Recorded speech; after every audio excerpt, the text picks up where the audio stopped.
नमस्कार मेरे किसान साथियों, आपके अपने फास्ट फार्मिंग यूट्यूब चैनल पे आप सभी का स्वागत है। मैं आपका दोस्त एंड होस्ट आशु ग्राहक। तो आज हम आए हैं अभी इसमें पोली हाउस है, जो कि आप पीछे देख पा रहे हैं। इसमें खीरे लगने जा रहे हैं, तो उसकी क्या प्रक्रिया है।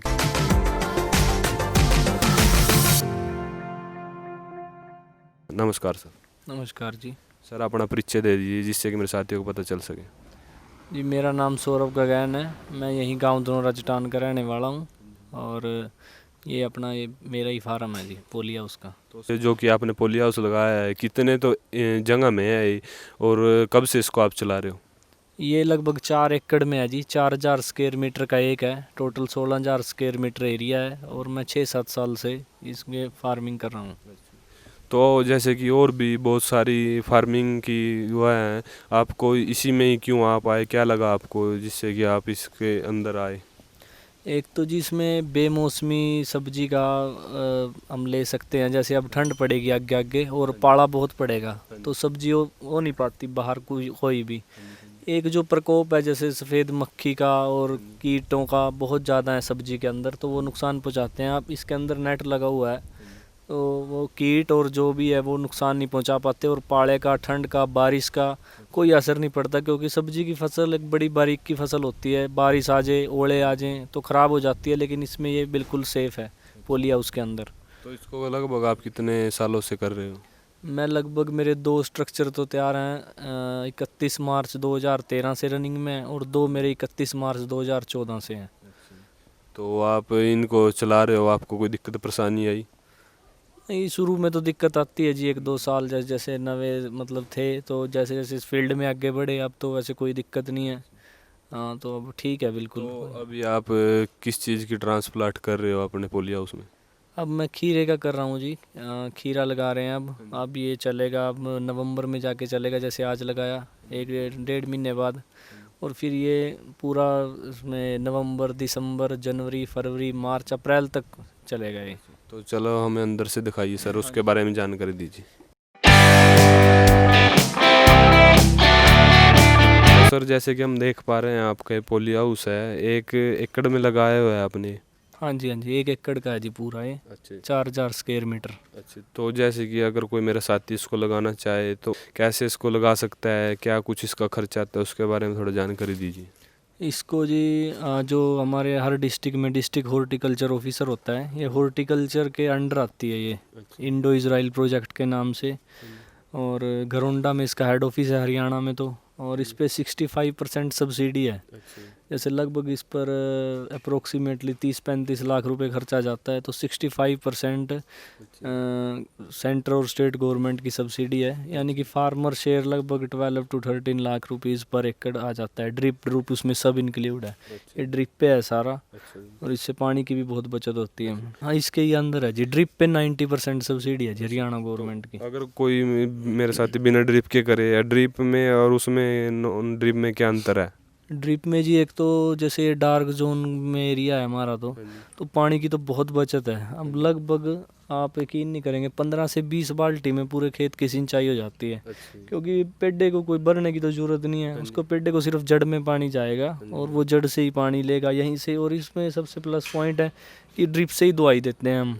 जैसे जो भी देना है, वेस्ट डिकम्पोजर या कुछ भी NPK वगैरह, तो सब हम ड्रिप से देते हैं। बाहर से ही आएगा पानी और बूंद बूंद आएगा बिल्कुल। और 1-2 घंटे में बिल्कुल अच्छा पेड्डे जो जितना पानी चाहिए उसको, नमी चाहिए सिर्फ पेड्डे को, बस वो मिल जाती है। तो देखिए मेरे साथियों, वो सर ने कितनी बड़ी बात कही है यहाँ पर, जो कि ये अपना पोली हाउस लगा है 1 एकड़ में। सर सिर्फ इसमें 20 बाल्टी लगा लो आप। पूरे पोली हाउस के अंदर 20 बाल्टी का प्रयोग पानी का होता है। उसके द्वारा ये जो कि पौधे हैं, इनको सिर्फ थोड़ा नमी ही चाहिए, ज़्यादा कोई इसमें समस्या नहीं रहती। थोड़ा सा ही इसको ज़्यादा भरने की आपको कोई ज़रूरत नहीं, इससे आपकी ड्रिप इरीगेशन द्वारा पानी की बचत होगी। तो सर जैसे कि हम देख पा रहे हैं, ये वायरें लगी हुई हैं और ये नेट लगा है, इसकी क्या हुआ है इसमें फ़ायदा। ये तो है जी, ये वायर तो है इसकी पेड्डे की। हम जैसे पेड्डा बड़ा होगा, ग्रोथ करेगा, तो उसको सारा चाहिए खड़े होने के लिए। तो ये तो हर एक पेड्डे की है, हर एक पेड्डे को उसके साथ बांध देते हैं, तो वो सीधा खड़ा रहता है। दूसरा ये जो है कर्टेन्स, पर्दे, ये हैं जी धूप के लिए। जैसे अब पेड्डे को ठंड होएगी, ठंड में धूप भी चाहिए, तो हम इसको फोल्ड कर देते हैं दिन में, तो 10-11 बजे मतलब इसको क्लोज कर देते हैं तो धूप अंदर आती है। लेकिन रात को ठंड भी ज़्यादा है, पेड्डे को ठंड भी लगती है, तो इसको फिर हम, या गर्मी की जब ज़्यादा गर्मी हो जाए मई अप्रैल मई में, जब अंदर लेबर के लिए भी अगर गर्मी ज़्यादा है इसमें तो काम नहीं कर सकते, तो इसलिए हम इसको फिर पर्दे को खोल देते हैं, उससे अंदर धूप नहीं आ पाती है। एक टेम्परेचर मेंटेन का सिस्टम लगा लो आप, वही है। हाँ। तो जैसे कि 1 एकड़ में हम देख पा रहे हैं जो कि इसकी डोल बनी हुई है, ये कितना इसका लाइन टू लाइन कितना गैप और कितनी इसकी हाइट है? ये तो जी लगभग आप मान लो 1 एकड़ में 60 से 65 बेड बन जाते हैं। अब वो तो ट्रैक्टर का हिसाब है जी, हमारा प्लांटर है अपना, तो उसके साथ ही तैयार करते हैं इसको। तो जैसे कि हमने बहुत सारे पौधे उसमें देखा है वो मल्चिंग करते हैं, आपने नहीं की, उसका क्या कारण है? मल्चिंग मैंने 2 साल से नहीं की जी, क्योंकि मल्चिंग में ना पौधे को जो पूरी ऑक्सीजन और पूरी वो थी वो नहीं मिल पाती। हाँ, बस इसमें थोड़ा एक काम रहता है मेरा कि कबाड़ वगैरह का, वो टाइम टू टाइम हम उसको, लेकिन मुझे इसमें अच्छा रिजल्ट लगा मल्चिंग से ज़्यादा रिजल्ट। बिना मल्चिंग के आपको अच्छा लगा? ठीक है। तो सर आप हमें इसके बारे में बताइए, जैसे कि अगर कोई मेरा नवा साथी इसको करना चाहे, जो आपको समस्या आई उसको ना आए। समस्या तो जी सबसे बड़ी तो मार्केट की आई है शुरू में, लेकिन अब वो जैसे जैसे हमारे कॉन्टैक्ट हुए चंडीगढ़, जलंधर, पानीपत, और क्योंकि इसका माल बड़ा अच्छा होता है जी, एक आप ऑर्गेनिक की तरह से ही कह लो, बड़ा अच्छा और साफ़ सुथरा खीरा होता है। अब तो वैसे डिमांड है हमारी, वो कोई दिक्कत नहीं है। और एक दिक्कत थी जो हम ना इसमें गैप नहीं देते थे फसलों के बीच में, हम जैसे एक फसल अब अक्टूबर में लगाई, मार्च में ख़त्म हुई, फिर अप्रैल मई में लगा ली।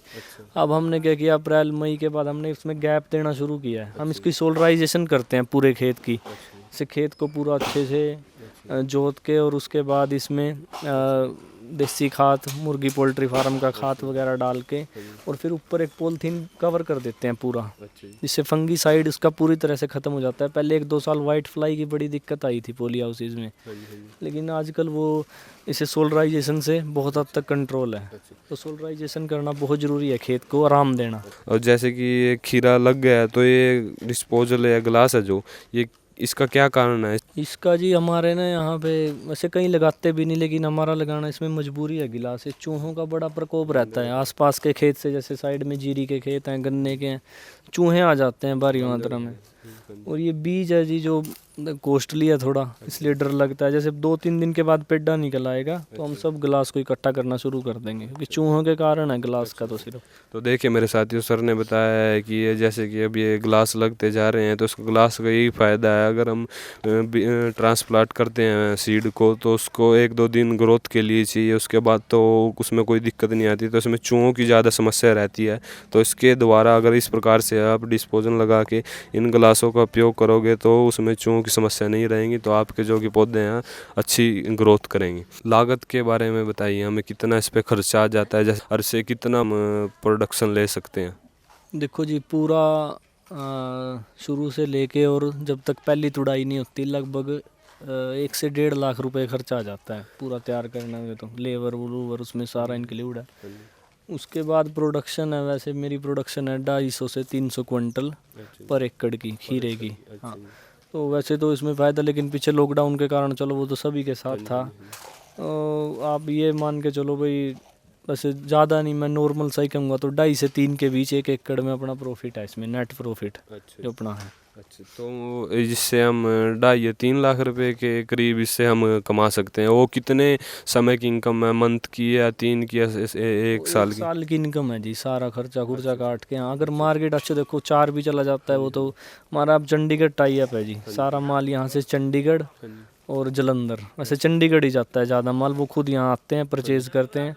FPO भी है हमारी, फार्मर प्रोड्यूसर ऑर्गेनाइजेशन, और मेरे इसमें 4-5 पॉली हाउस हैं जो मेंबर्स के हैं हमारे FPO के, तो हम इकट्ठा ही माल सेल करते हैं अपना, तो उससे हमें रेट अच्छा मिल जाता है। FPO के माध्यम से हम माल बेचते हैं तकरीबन अपना। तो किस प्रकार से अपने माल की मार्केटिंग कर सकता है? ये मार्केट तो इसकी वैसे अच्छे रेट्स तो इसके चंडीगढ़ के अंदर, बड़े शहरों के अंदर, क्योंकि हमारे लोकल शहरों में इतनी खपत नहीं होती। चंडीगढ़, पानीपत, जलंधर, मार्केट तो अपने आप बन जाती है। अगर आपके पास प्रोडक्शन हो अच्छी तो लेने वाले तो आ ही जाएंगे। अभी खीरा कितना टाइम में पूरा तैयार हो जाएगा?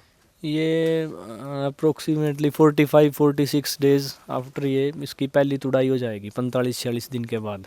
आज से तो उसके बाद ये कितने दिन तक हम इसकी तुड़ाई करते रहेंगे? क्या एक ही बार में इसकी तुड़ाई ख़त्म हो जाएगी? क्या इसके डे बाय डे इसकी तुड़ाई होगी? नहीं, इसकी तुड़ाई होती है फिर तीसरे चौथे दिन। फिर पहले तो होती है जैसे पूरा पीक पॉइंट होता है तो तीसरे दिन, दूसरे दिन, तीसरे दिन, फिर चौथे दिन, फिर पाँचवें दिन, फिर छठे दिन, फिर हफ्ते में एक बार। तो ये लगभग हम इसको 5-6 महीने चला सकते हैं बड़ी आराम से, नवंबर से लेके और अप्रैल मई तक। इतना ही बहुत है, बहुत, क्योंकि ठंड में बाहर कोई और फसल हो ही नहीं सकती, पाला ख़राब कर देता है, बारिश, ओले। लेकिन ये सेफ़ है बिल्कुल। और उस टाइम खीरे की डिमांड बड़ी ज़बरदस्त रहती है ठंड के अंदर, तो इसलिए इसमें ठंड में और बढ़िया है, खीरे का प्रोडक्शन भी अच्छा है बड़ा। ठीक है। तो इसमें ज़्यादा लागत कहाँ पर होती है अगर हम इसको स्टार्ट करते हैं? लगाने में तो यही है जी, इसका बस स्ट्रक्चर तैयार करेंगे, उसी में थोड़ी है। वैसे अब तो टाई अप्स है, कंपनीज बड़ी अच्छी अच्छी आ गई हैं, तो कोई ऐसी दिक्कत वाली बात नहीं है। भी खीरा लगा रहे हो, आपने बताया है कि ये बड़ा कॉस्टली सीड है, तो उसके बारे में मेरे साथियों को बताएं। ये है जी RZ कंपनी, रिजिक जवान कंपनी का किंग स्टार है जी। सबसे बेस्ट खीरा है, लंबे समय तक चलता है और इसकी यील्ड भी बड़ी अच्छी है। यह भी बड़ा साफ़ सुथरा, एक जो जैसे ग्रेडिंग करते हैं, इसमें ग्रेडिंग करने की भी नहीं ज़रूरत होती है, पीस बड़ा अच्छा होता है इसका। तो किंग स्टार का है ये, किंग स्टार RZ कंपनी, रिजिक जवान। सावधानियाँ क्या करनी चाहिए हमें? सावधानियाँ तो इसमें एक है, जैसे आगे आगे ठंड बढ़ेगी ना, तो आपको 4-5 बजे ये जो साइड वाले हैं जी कर्टेन्स, पर्दे, इसको फोल्ड करवाना है, मतलब नीचे करवाना है इसको, क्योंकि फिर इसको पौधे को भी ठंड लग सकती है। तो ये बस आपको ये ही मेन सावधानी है, जैसे आंधी आएगी, बारिश आएगी, या तो ये चारों खुले हों या ये चारों बंद हों। अगर ऐसे होगा ना कि एक खुला है और 3 बंद है, तो ये फट भी सकता है। तो सावधानी यही है इसकी कि ज़्यादा ठंड के अंदर हमारे पर्दे नीचे डाउन हो, और जैसे ही धूप आए सुबह तो हमें ये खोलने भी हैं 10 बजे, 9-10 बजे, जैसे ठंड में होता है नॉर्मली धूप निकल। सिर्फ ये सावधानी है इसकी। बीमारियाँ की क्या समस्या रहती है इसमें, उनकी रोकथाम के बारे में थोड़ा बताएं। बीमारियां तो इसमें ज़्यादातर फंगीसाइड आती है, जैसे वाइट फ्लाई आती है, माइट वगैरह, ये बीमारियां हैं थोड़ी। लेकिन मैंने आपको बताया कि हम शुरू में इसका सोलराइजेशन कर देते हैं, तो उससे बीमारियां काफ़ी हद तक कंट्रोल रहती हैं। बाकी और कोई इसमें मेन सबसे इसकी जो बीमारी थी, हमारे भी आई थी पहले, वाइट फ्लाई का सबसे ज़्यादा वो था इसके अंदर। लेकिन अब जैसे जैसे ठंड आएगी, वाइट फ्लाई अपने आप ही ख़त्म होने, और इसमें बिल्कुल भी कहीं भी घास नहीं होना चाहिए, कहीं भी 1% क्योंकि घास पे वो आते हैं, तो घास बिल्कुल नहीं होना चाहिए, मतलब हाँ बिल्कुल साफ़ सुथरा खेत होना चाहिए। नौजवान युवा साथी हैं, अगर कोई करना चाहे, उसको क्या संदेश देना चाहते हो? उसको कितने से इसको शुरुआत करनी चाहिए? देखिए जी, संदेश तो एक है कि कम से कम अगर कोई शुरुआत करता है तो ये ना सोचे कि मैं एकदम ही कोई इसमें कोई इतना ज़्यादा प्रॉफिट हो जाए। आराम आराम से इसमें चलो, इसको छोड़ो मत, मतलब आराम से चलो। जैसे जैसे आप चलोगे आपको बीमारियां समझ में आएंगी, इसकी नॉलेज होएगी, इसकी मार्केट का पता लगेगा। तो संदेश तो यही है कि धैर्य रखें और अपना इस पे ध्यान दें फसल पे। और दूसरी जैसे बागवानी की फसलें हैं, इनकी और बढ़ें, और ड्रिप सिस्टम को तो ज़रूर अपनाएं सभी, क्योंकि पानी की किल्लत है आने वाले टाइम में। और ड्रिप का प्रयोग करें ज़्यादा से ज़्यादा, जिससे पानी की भी बचत हो, हमारी आने वाली पीढ़ियों के लिए भी पानी बचे, और अच्छी फसल हमारी उससे फ़ायदा भी होगा, अच्छी फसल होती है। मेरे साथी हैं जो अगर इन्वेस्ट करें तो या हमें घाटा ना पड़ जाए। घाटा नफ़ा तो वैसे इसमें, मतलब ठंड में तो कोई घाटा है ही नहीं इसके, क्योंकि ठंड में बाहर सब्जी ही नहीं आती। अब मैं कलर्ड शिमला मिर्च भी लगाता हूँ, आगे लगाऊंगा, जो येलो रेड वो, और इसमें टमाटर भी लग जाता है, तो वो पूरा साल चलता है। तो तकरीबन घाटे की तो वैसे कोई बात नहीं है ठंड के अंदर, तो क्योंकि ठंड के अंदर मोस्टली बाहर की सब्जी सभी ख़त्म हो जाती हैं, ये या तो बाहर से आती हैं सब्जियाँ। लेकिन इसमें ये कवर है बिल्कुल, ठंड में भी अंदर टेम्परेचर बिल्कुल नॉर्मल रहेगा गर्मियों के जैसा। तो वैसे घाटे वाली तो इसमें कोई बात है नहीं ठंड की फसलों के अंदर। हाँ, गर्मी में हो सकता है थोड़ा बहुत। वैसे इसकी जो क्वालिटी है और क्वांटिटी दोनों ही बेस्ट हैं पोली हाउस के अंदर। सर, जैसे कि हम देख पा रहे हैं अभी ट्रांसप्लांट होने लग रही है, जो इसमें कितना गैप होना चाहिए इसको, पौधे को, सीड को लगाने में? इसका सर 45 सेंटीमीटर का गैप है, 45 सेंटीमीटर पे वो लगेंगे, और उधर से जिगजैग में लगेगा, जैसे 2 पौधे हैं तो इनके बीच में लगेगा। और एक ड्रिप इसके ऑटोमेटिक है, सब पेड हुए, मतलब सुराख है, वहीं पानी आएगा। तो ये है इसका। इसका आपने बताया कि जो कि 45 सेंटीमीटर है, इससे कम या ज़्यादा भी हम इसको कर सकते हैं, या 45 सेंटीमीटर पे ही हमको इसको लगाना है? अगर हम 45 सेंटीमीटर पर इसको लगा रहे हैं तो उसमें क्या फ़ायदा है? थोड़ा बहुत चल जाता है ऊपर नीचे। फ़ायदा तो ये है कि ग्रोथ करेगा पेड़ा। अब जैसे अगर आपने बिल्कुल टाइट टाइट लगा दिया तो उसको जगह नहीं मिलेगी नीचे जड़ को फैलने की और ऊपर बढ़ने की। इसलिए 45 सेंटीमीटर का तो यही फायदा है, ट्रिप का पानी आएगा उनके अंदर अच्छे से, जो हम खुराक देंगे वो अच्छे से आएगी। तो टाइट लगाने का इसलिए कोई फ़ायदा नहीं है, इसीलिए 45 सेंटीमीटर का गैप देते हैं। और ड्रिप के जो सुराख हैं वो भी तकरीबन 30-40 सेंटीमीटर पे हैं, तो पानी पूनी का अच्छा सर्कुलेशन चलता है, इसीलिए ये 45 सेंटीमीटर पे लगाते हैं इसको। तो देखिए मेरे साथियों, सर ने बताया कि जो कि इसको 45 सेंटीमीटर लगाने का आखिर यही मकसद है। इसमें कोई ज़्यादा समस्या नहीं रहती, अगर इस पे लगाओगे तो आपको बहुत ही अच्छी प्रोडक्शन मिल सकती है।